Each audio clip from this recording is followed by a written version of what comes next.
함께 사도신경 고백하심으로 오늘도 예배 받으시기 합당하신 우리 하나님을 믿음으로 예배하도록 하겠습니다. 나는 전능하신 아버지 하나님 천지의 창조주를 믿습니다. 나는 그의 유일하신 아들 우리 주 예수 그리스도를 믿습니다. 그는 성령으로 잉태되어 동정녀 마리아에게서 나시고 본디오 빌라도에게 고난을 받아 십자가에 못 박혀 죽으시고 장사된 지 사흘 만에 죽은 자 가운데서 다시 살아나셨으며 하늘에 오르시어 전능하신 아버지 하나님 우편에 앉아 계시다가 거기로부터 살아있는 자와 죽은 자를 심판하러 오십니다. 나는 성령을 믿으며 거룩한 공교회와 성도의 교제와 죄를 용서받는 것과 몸의 부활과 영생을 믿습니다. 아멘.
교회 소식을 이제 함께 나누도록 하겠습니다. 먼저 첫 번째로 오미크론 관련해서 5월 첫째 주부터 주일학교와 경배와 찬양 사역만 일단 복귀하도록 하겠습니다.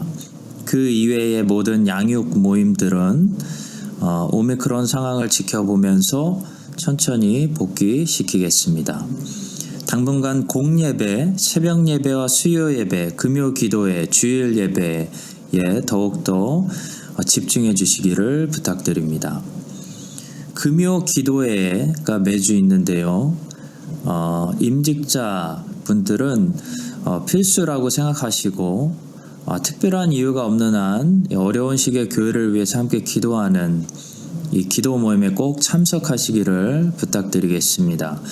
임직자 기도회 모임이라고 생각하시기를 부탁드리겠습니다. 물론 임직자 외에도 누구든지 함께 오셔서 교회를 위해 기도해 주시기를 부탁드립니다. 장로 피택자 임직 고시가 오늘 있습니다. 임직 고시를 치르고 임직식은 5월 15일 오후 5시에 하도록 하겠습니다. 다들 기억해 주시고 많이 오셔서 함께 축하해 주시기를 부탁드립니다. 다음 주 주일 예배 1부와 2부 때는 최승관 목사님 오셔서 설교해 주실 예정입니다. 자가격리로 집에서 비대면 예배를 들으시는 분들이 아직도 많이 있기 때문에 온라인 예배 영상은 계속해서 준비해서 올려드리도록 하겠습니다. 생명의 삶 큐티 책 신청하신 분들은 사무실에서 픽업하시기를 부탁드립니다. 자가격리 하시는 분들 힘내시고요. 교회에 필요한 여러 가지 도움을 받으실 수 있겠습니다. 성만찬과 세례 성례식은 5월 8일 주일 하도록 하겠습니다. 유아 세례 입교 필요하신 분들은 목회자에게 꼭 빨리 말씀해 주시기를 부탁드립니다. 헌금 영수증 사무실에 신청하셔서 받으실 수 있겠습니다.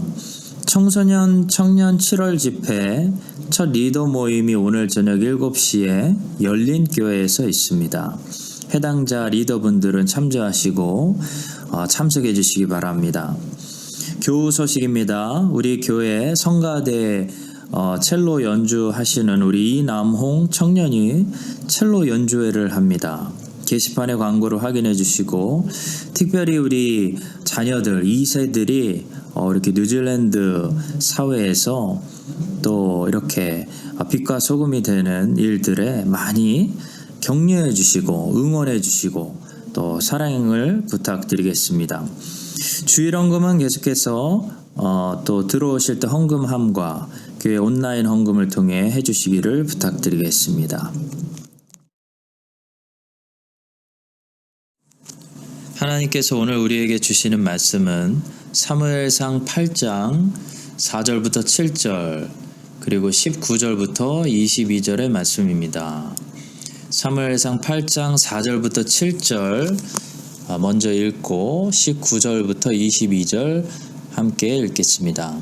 이스라엘 모든 장로가 모여 라마에 있는 사무엘에게 나아가서 그에게 이르되 보소서 당신은 늙고 당신의 아들들은 당신의 행위를 따르지 아니하니 모든 나라와 같이 우리에게 왕을 세워 우리를 다스리게 하소서 한지라. 우리에게 왕을 주어 우리를 다스리게 하라 했을 때에 사무엘이 그것을 기뻐하지 아니하여 여호와께 기도하매 여호와께서 사무엘에게 이르시되 백성이 내게 한 말을 다 들으라. 이는 그들이 너를 버림이 아니요 나를 버려 자기들의 왕이 되지 못하게 함이니라. 19절부터 22절입니다. 백성이 사무엘의 말 듣기를 거절하여 이르되 아니로소이다. 우리도 우리 왕이 있어야 하리니 우리도 다른 나라들 같이 되어 우리의 왕이 우리를 다스리며 우리 앞에 나가서 우리의 싸움을 싸워야 할 것이니이다 하는지라. 사무엘이 백성의 말을 다 듣고 여호와께 아뢰매 여호와께서 사무엘에게 이르시되 그들의 말을 들어 왕을 세우라 하시니 사무엘이 이스라엘 사람들에게 이르되 너희는 각기 성읍으로 돌아가라 하니라.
주님, 이번 한 주도 하나님의 긍휼로 하나님의 자비로 안전하게 살게 하여 주심을 감사드립니다.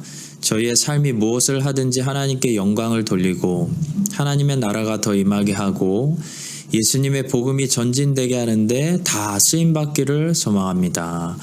세상에 아무리 힘들고 어려운 일들이 있어도 세상을 계획대로 운영하시는 하나님의 섭리를 믿고 하나님의 주권을 믿으며 저희가 안전하다는 사실과 모든 것이 협력하여 선을 이룬다는 사실을 믿습니다. 문제와 어려움이 있더라도 잘 견디고 인내하고 하나님을 기다리는 자녀들 되게 하여 주시옵소서. 헌금을 드립니다. 받아주시고 귀한 헌금이 잘 쓰임받아서 주님의 교회가 이곳에 더 튼튼히 세워지게 하여 주시옵소서. 오늘도 복된 주일에 모든 주님의 자녀들의 삶 위에 은혜 베풀어 주시기를 기도하오며 예수 그리스도의 이름으로 기도합니다. 아멘.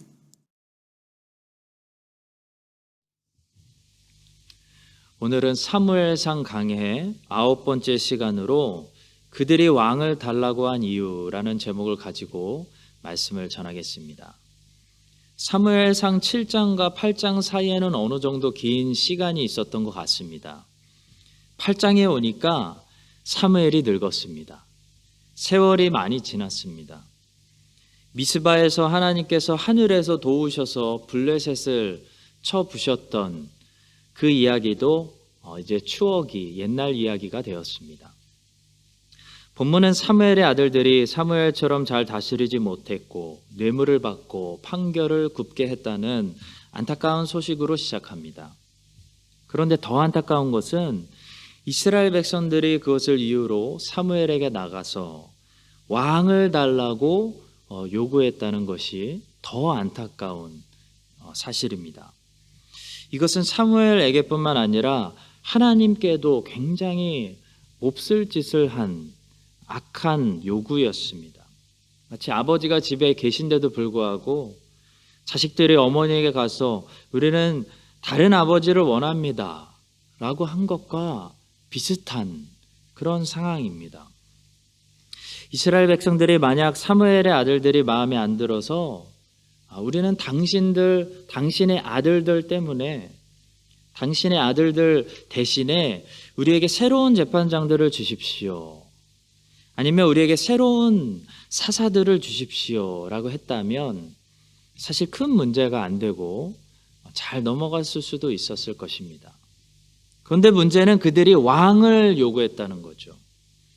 그들이 왕을 요구했다는 것은 그들이 사실 사무엘의 아들들을 거부했다는 것이 아니고 하나님을 섬기고 싶지 않습니다.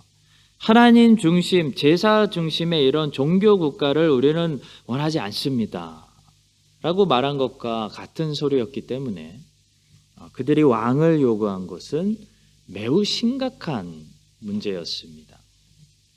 7절에서 이렇게 말씀합니다. 여호와께서 사무엘에게 이르시되 백성이 내게 한 말을 다 들으라. 이는 그들이 너를 버림이 아니요 나를 버려 자기들의 왕이 되지 못하게 함이니라. 오늘날에도 항상 모든 죄는 어떻게 시작하냐면 사실 하나님이 우리를 다스리지 못하게 하고 그 다스림에서 벗어나려는 마음, 다른 것으로 하나님을 대신해서 우리의 인생을 통제하고 다스리게 하는 마음, 그 마음에서 모든 죄가 시작된다는 사실을 알 수 있습니다. 따라서 오늘은 그들의 마음을 깊이 살펴보려고 합니다. 왕을 달라고 요구했던 당시 이스라엘 백성들이 가지고 있던 마음, 그 죄악된 마음, 구체적으로 어떤 마음이었을까요? 첫 번째로 기웃거림입니다. 그들이 여호와를 거부하고 새로운 왕을 달라고 요구한 것은 그들이 그들의 소명에 집중하지 않고 자꾸 주변을 기웃거리고 있었기 때문입니다. 5절입니다. 그에게 이르되 보소서 당신은 늙고 당신의 아들들은 당신의 행위를 따르지 아니하니 모든 나라와 같이 우리에게 왕을 세워 우리를 다스리게 하소서 한지라. 이스라엘이 왕을 달라고 요구하게 된 계기는 그들이 주변 나라들을 유심히 관찰했기 때문입니다. 다른 나라들은 뭐가 있나 이렇게 보니까 화려한 자주색 옷을 입고 높은 말을 타고 큰 궁전을 짓고 사는 그런 왕들이 있었다는 거죠. 우리도 저런 멋진 왕이 있었으면 더 멋진 나라가 되겠다. 이런 결론에 도달한 것입니다. 성도 여러분, 세상 사람들을 우리가 전도하기 위해서 저들을 긍휼히 여기는 눈으로 관찰하는 것은 필요합니다. 크리스찬은 세상에 비치고 세상의 소금이기 때문에 세상을 모르면 안 됩니다. 교회는 수도원이 아닙니다. 세상하고 절단된 단체가 아니라는 거죠. 예전부터 보수 진영에 계신 목사님들의 약점이 뭐냐면 성경 해석은 기가 막힌데 그 진리를 세상의 컨텍스트에 맞게 풀어주는 적용이 부족했다는 것이 늘 약점이었습니다. 그런 차원에서 뉴욕이라는 가장 이 세상의 중심, 바벨론이라고 할 수 있는 곳에서 목회를 성공하신 분이 있습니다. 바로 팀 켈러 목사님인데요. 이 팀 켈러 목사님은 굉장히 늘 언제나 적용을 잘 가르쳤다고 할 수 있습니다. 그분은 진리만 가르친 것이 아니라 진리의 적용을 함께 가르치셨기 때문에 뉴욕이라는 가장 진보적인 도시에서 보수적인 진리를 가지고 목회를 성공할 수 있었습니다. 크리스찬들은 이와 같이 하나님을 알아야 되고 또 그 진리를 절대 타협하지 않아야 되며 또 하나님을 그 진리를 변하지 않는 진리를 세상에 전도하기 위해서 세상도 알아야 됩니다. 근데 그 세상을 안다는 것이 뭘까요? 세상을 안다는 것은 세상을 긍휼히 여긴다는 것이지 세상을 부러워한다는 것이 아닙니다. 크리스찬은 세상에 깊이 들어가지만 깊이 들어갈수록 세상에서 구별돼야 됩니다. 세상 사람들이 깜짝 놀랄 정도로 세상과 달라야 된다는 거죠. 소금은 다르기 때문에 음식에 맛을 줄 수 있습니다. 뉴욕에서 살아가더라도 뉴욕 사람들이 보기에 깜짝 놀랄 정도로 하늘에 속한 삶을 살아야 된다는 거죠. 그럴 때 뉴욕이 변화되는 것입니다.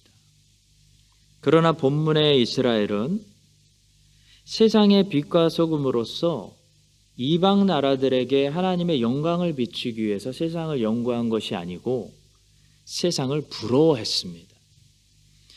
한마디로 세상에 기웃거린 것입니다. 세상을 이렇게 부러워하고 세상에 기웃거리기 시작하면 세상이 하나님의 백성들을 닮아가는 것이 아니라 하나님의 백성들이 세상을 닮아가게 됩니다. 그래서 이런 요구를 자꾸 하는 거죠. 우리도 다른 세상 나라들처럼 왕을 주십시오. 이게 지금 이스라엘이 세상 나라들을 닮아갔다는 증거입니다. 성도 여러분, 하나님의 백성들이 정말 화려한 이 세상 속에 깊숙이 들어가서도 세상에 흡수당하는 것이 아니고 오히려 세상을 하나님의 은혜로 흡수시켜 버리려면 제일 중요한 것이 우리가 우리의 정체성을 잃어버리지 말아야 한다는 것입니다. 남의 인생만 자꾸 쳐다보고 이야기하고 부러워하는 사람들이 있습니다. 왜 그럴까요? 자기 인생이 없어서 그렇습니다. 자기 인생이 없으면 자기 인생을 정의하고 해석하지 못하면 자꾸 남의 인생을 살 수밖에 없는 것이죠. 남의 것이 자꾸 눈에 보인다는 것은 무엇을 말할까요? 자기의 정체성이 그만큼 흐리다는 것을 말합니다. 저는 오늘날 대한민국 사람들이 연예인들만 바라보고 연예인들 월급 주면서 연예인들의 행복이 곧 국민의 행복이고 연예인들의 불행이 곧 국민의 불행이 되는 그렇게 많은 시간을 TV에 나오는 사람들이 오늘은 뭐 했나? 오늘은 어떻게 살았나? 무슨 말 했나? 시청하고 있는 이 현상을 시청하고 있는 이것을 오늘 우리 시대를 말해주는 딱 한 가지 현상이라고 생각합니다. 바로 자기 인생이 없는 겁니다. 그냥 팬인 겁니다. 관중인 거죠.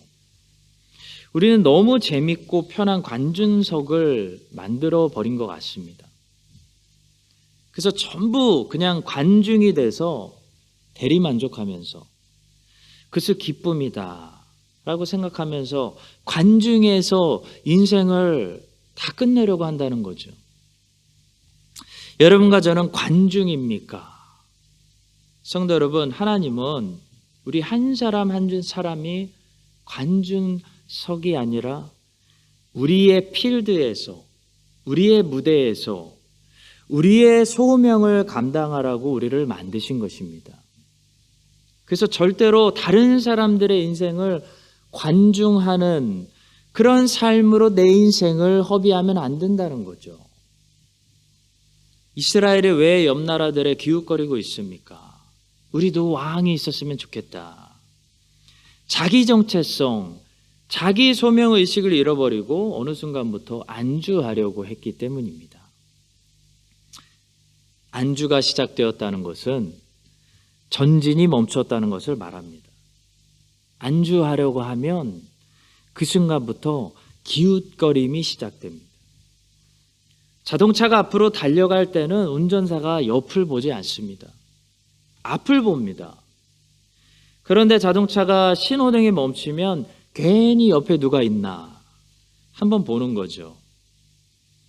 안주가 시작된 인생은 자꾸 옆만 기웃거리는 그런 삶을 살 수밖에 없습니다. 하나님이 부르시는 나의 그 소명의 표대를 향해서 끝까지 전진하는 인생을 살아야 주변에 나를 유혹하는 것에 쉽게 시선을 돌리지 않을 수가 있습니다. 나는 왜 이렇게 쉽게 유혹받지? 나는 왜 이렇게 유행에 민감하지? 저도 30살까지 정말 심각하게 그런 질문을 많이 했습니다. 지금도 대중 가요와 스포츠 선수들의 등번호까지 아직도 외울 정도로 대중문화에 완전히 굉장히 관심이 많았습니다. 민감했습니다. 다른 친구들보다 훨씬 더 쉽게 유혹받았고 깊이 빠지는 제 자신을 발견했습니다. 뭐가 문제일까 보니까 목표가 없었습니다. 내 인생을 정의하고 해석하지를 못했습니다. 나를 알지 못했습니다. 내 인생이 그래서 목표가 없으니까 전진하는 것이 아니고 그냥 맴도는 안주하는 인생을 살았던 것입니다. 안주하는 인생은 주변에 잘 기웃거립니다. 앞을 보기보다는 늘 옆의 반응을 보면서 옆을 보면서 살아갑니다. 이스라엘은 제사장 나라로서 하나님을 이방의 여러 모양으로 증거하고 특별히 하나님이 이스라엘을 통해서 보내실 이 세상의 메시아를 잘 받아서 세상에 태어나게 하고 또 성경을 기록해야 되는 아주 중요하고 특별한 미션을 받았습니다. 그 미션을 바라보고 나갈 때 주변 나라들의 화려한 유혹과 유행에 민감하게 동요되지 않을 수 있는 거죠. 성도 여러분, 여러분과 제가 세상의 빛으로서 세상을 긍휼히 여기되 세상을 부러워하지 말고 세상의 유행을 따라가지도 말고 세상에 깊숙이 들어가서 우리가 세상을 변화시키되 세상이 우리 안에 깊숙이 들어와서 우리를 변화시키지 못하도록 늘 우리에게 보여주시는 그 소명의 표대를 바라보면서 끝까지 앞으로 전진하는 그런 인생들이 될 수 있기를 예수 그리스도의 이름으로 간절히 축복합니다. 두 번째로 이스라엘이 왕을 달라고 한 이유는 그들이 조급했기 때문입니다. 그들은 기다리지 못하는 사람들이었습니다. 성도 여러분, 신앙생활은 다른 말로 하면 기다리는 것입니다. 우리 주님이 응답해 주실 때까지 기다리고, 우리 주님이 갚아 주실 때까지 기다리고, 우리 주님이 재림하실 날을 기다리고, 하나님의 공의로운 심판을 기다리고, 우리의 구원이 완성될 날을 기다리는 거, 하나님을 기다리는 거, 하나님을 기다리기 때문에 지금 참고 견디는 거, 그것이 신앙생활이죠. 신앙생활에서 기다림을 제거하면 신앙생활이 아닙니다. 기다리는 것만 잘해도 우리는 신앙생활을 어느 정도 잘할 수 있습니다. 이스라엘 백성들이 만약에 10년에서 12년만 더 기다렸어도 하나님이 예비하신 다윗이라는 왕이 잘 자라서 다윗이라는 좋은 왕으로 맞이했을 수도 있었습니다.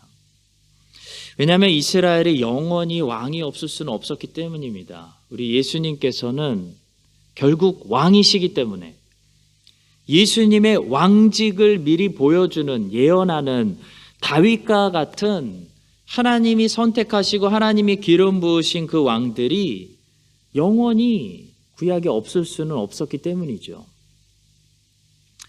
다윗은 하나님이 선택하신 왕이었고, 그래서 다윗은 진짜 왕이신 그 예수님을 가장 잘 예언하고 그림자처럼 보여주는 그런 선지자 역할을 했습니다.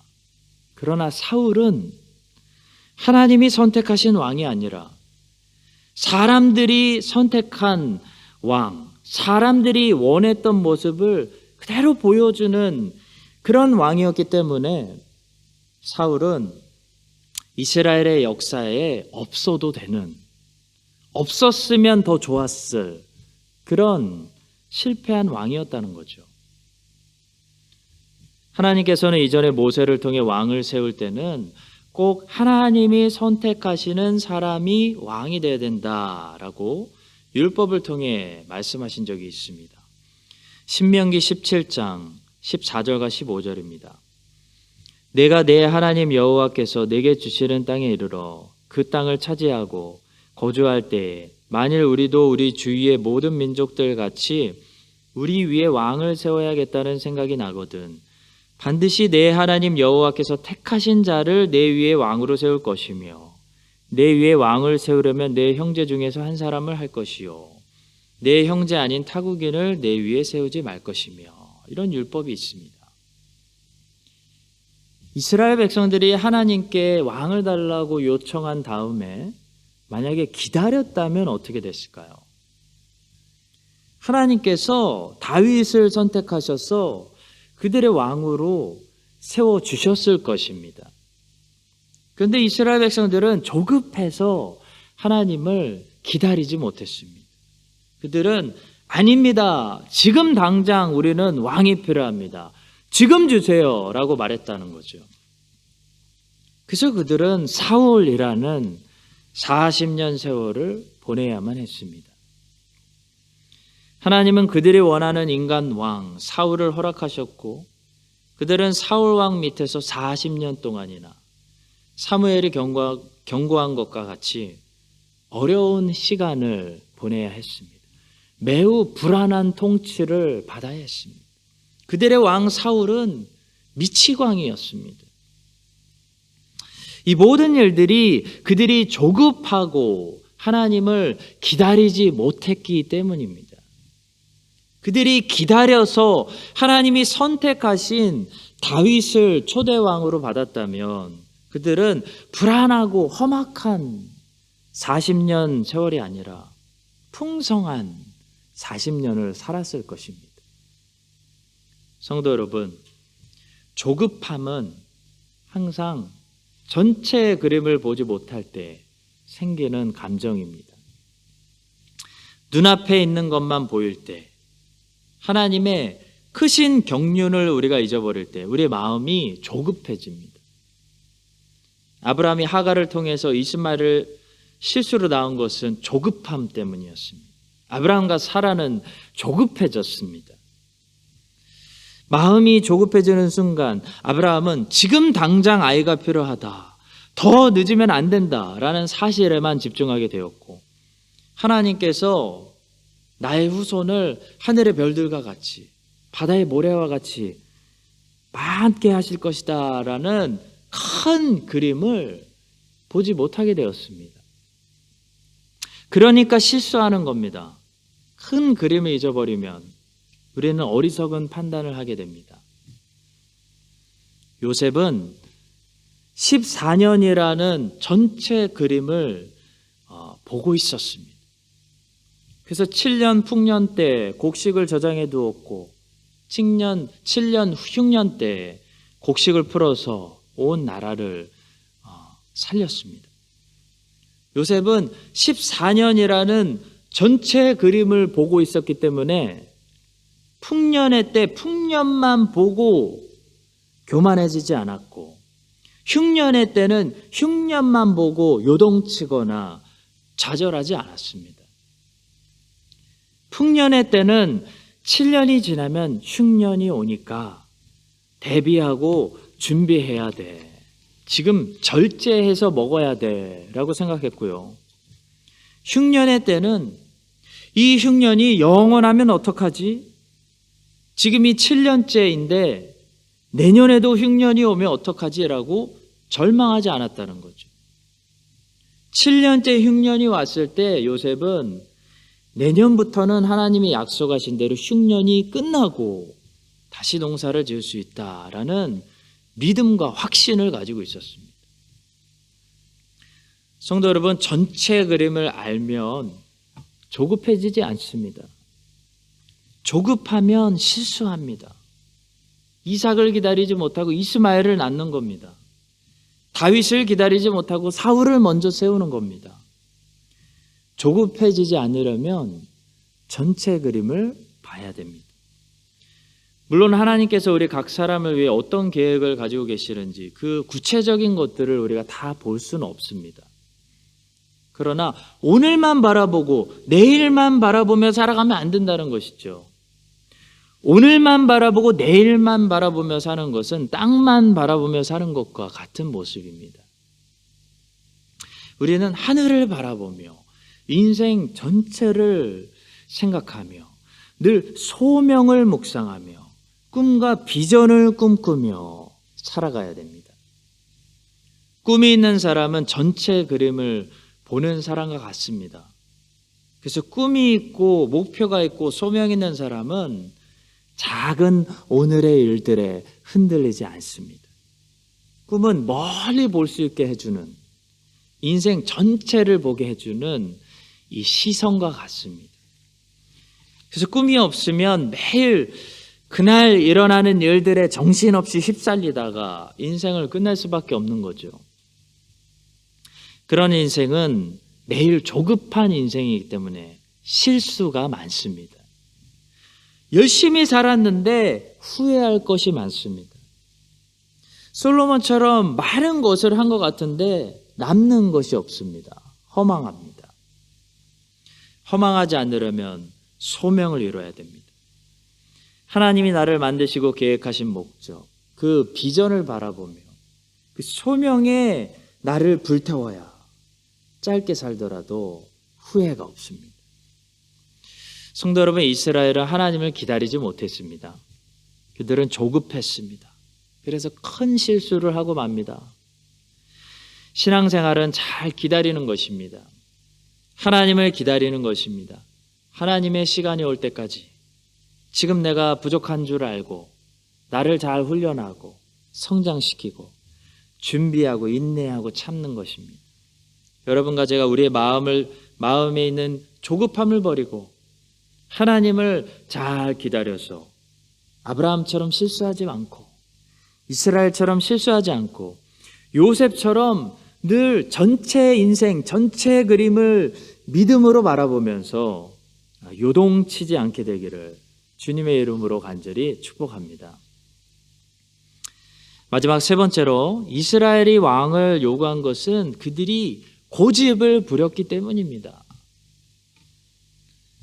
하나님께서는 그들을 사랑하셔서 그들이 마음을 고쳐먹기를 바랬습니다.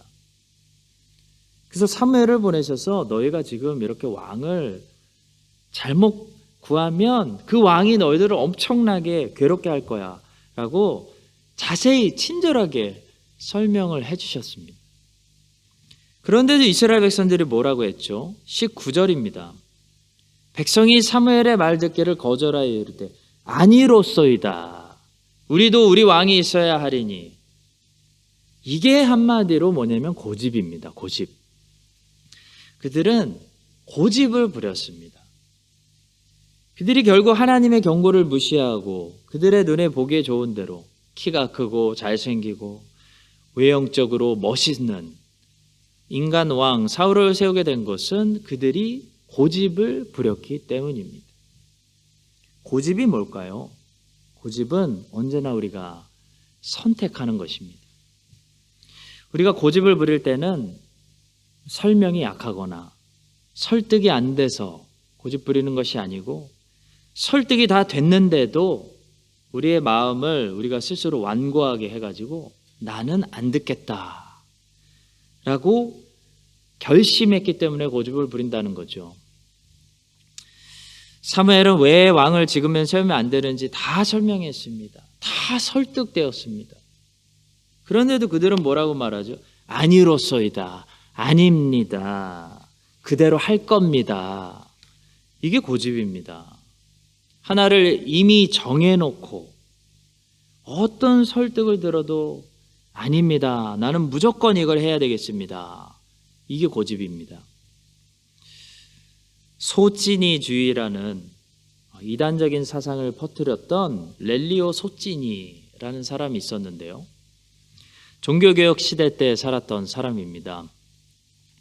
이 사람은 당시 유명한 많은 사람들을 찾아다니면서 교제도 하고 신학적으로 궁금한 것들도 많이 물어보고 했던 그런 사람인데요.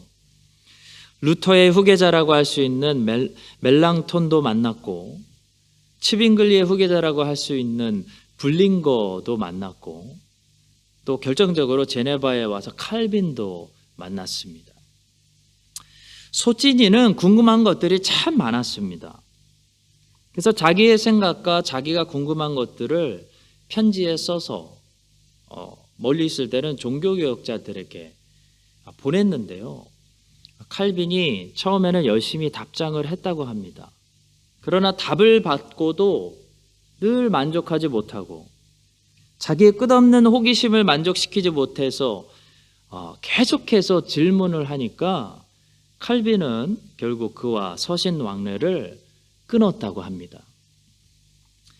뿐만 아니라 스위스 종교개혁자이자 츠빙글리의 제자였던 블링거 역시도 처음에는 그를 아들처럼 여겼으나 그가 그릇된 마음으로 진리를 꼬치꼬치 캐묻는 것을 보고 결국 어떻게 했냐면 관계를 끊었습니다.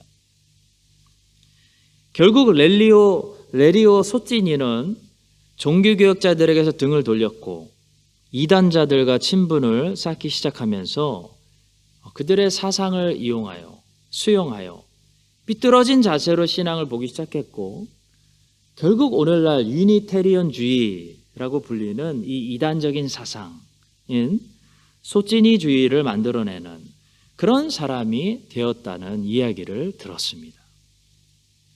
저는 이 소찌니를 보면서 한 가지 사실에 집중했습니다. 그가 참 호기심을 가지고 많은 질문을 하는 것 같았지만 그는 사실 질문을 하고 있었던 것이 아니라 자기의 답을 확인하고 싶어 했다는 것입니다.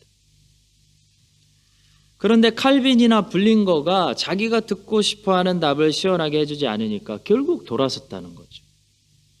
성도 여러분, 이게 뭐냐면 고집입니다. 고집은 더 이상 수용하지 못하거나 수용하지 않으려고 문을 닫은 상태를 가리킵니다. 소찐이는 호기심에 질문한 것이지 배우려고 질문하지 않았습니다. 우리는 배우려고 질문을 해야 됩니다. 소찐이는 자기의 답을 확인하고 싶었던 것이지 자기 생각이 맞다는 것을 확인하고 싶었던 것이지 진리를 알고 싶었던 것이 아니었습니다. 그것이 고집스러운 삐뚤어진 자세입니다. 이런 삐뚤어진 자세, 잘못된 자세, 고집을 꺾지 않으면 칼빈이나 불링것처럼 아무리 훌륭한 선생을 하나님이 보내주셔도 하나도 배울 수가 없다는 것이 문제입니다. 배운다는 것은 문을 열어 자신을 겸손히 낮추고 새로운 것을 수용한다는 것을 말하는데요. 수용하지 않으려고 문을 닫고 있으면 아무리 좋은 교사가 앞에 있어도 못 배우는 겁니다. 바리새인들이 그랬습니다. 하나님의 아들이 가르치는데 직접 입을 열어 가르치시는데도 하나도 못 배웠습니다. 배우지를 못했습니다.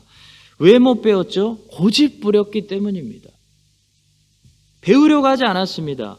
자기 확신에 자기 신념에 빠져 있었기 때문에 수용력이 그들의 마음에 더 이상 남아있지를 않았습니다. 예수님께서 말씀하셔도 그 말씀을 항상 자기가 가지고 있는 자기 신념으로 필터링 했습니다. 그래서 못 배운 거죠. 소찐이하고 똑같은 겁니다. 우리 본문에 나오는 이스라엘 백성들도 사무엘 같은 최고의 선생님께서 하나님의 말씀으로 가르치고 있는데도 불구하고 결국 뭐라고 하죠? 안 듣습니다. 고집이 이미 그 마음을 완고하게 닫았기 때문입니다. 사랑하는 성도 여러분, 고집은 우리가 하나님을 배우지 못하게 하는 무서운 적입니다. 고집은 우리로 하여금 하나님이 주시는 새로운 은혜를 받지 못하게 차단합니다. 하나님이 주시는 은혜를 매일 새롭게 받아서 우리가 누리려면, 고침받고 또 회복되려면 우리의 마음이 고집을 버리고 어린아이와 같이 수용력이 있어야 됩니다. 여러분과 제 안에 늘 생길 수 있는, 우리도 죄인들이고 인간들이기 때문에 생길 수 있는 이 자기신념, 진리가 아니라 자기신념, 자기 고집을 우리 성령님께서 제거해 주시고 늘 우리의 마음을 하나님 앞에 나올 때 가장 부드럽게 하여 주셔서 하나님 앞에 매일 부드러운 마음을 가지고 살아서 주님이 주시는 말씀과 은혜를 매일 새롭게 누릴 수 있는 우리 모두가 될 수 있기를 살아계신 예수 그리스도의 이름으로 간절히 축원합니다. 기도하겠습니다. 주님, 오늘 왕을 달라고 요구하는 이스라엘 백성들의 모습을 거울로 삼아서 우리의 모습을 돌아봅니다. 소명을 잃어버리고 표대를 보지 못해서 주변에 쉽게 기웃거리고 흔들리는 그런 인생을 살지 않도록 다시 표대를 선명하게 보여주시옵소서. 또 하나님을 기다리지 못하고 조급해하다가 이스마엘을 낳는 실수를 범하지 않도록 늘 전체 그림과 큰 하나님의 계획하심을 믿음으로 볼 수 있도록 눈을 주시옵소서. 또 고집을 부리다가 결국 잘못된 길로 가지 않도록 우리 마음이 늘 완고하지 않고 부드러워질 수 있도록 성령께서 역사하여 주시옵소서. 감사하며 예수님의 이름으로 기도합니다. 아멘. 지금은 우리에게 표대를 보여주시는 예수 그리스도의 은혜와 하나님의 변하지 않는 사랑과 우리의 마음을 다시 부드럽게 해주시는 성령님의 감화 감동하심이 오늘 말씀을 거울 삼아 이스라엘이 넘어진 곳에서 반복해서 넘어지지 않기를 굳게 결단하는 모든 하나님의 자녀들 위해 이제부터 영원까지 함께 하시기를 간절히 축원드립니다. 아멘.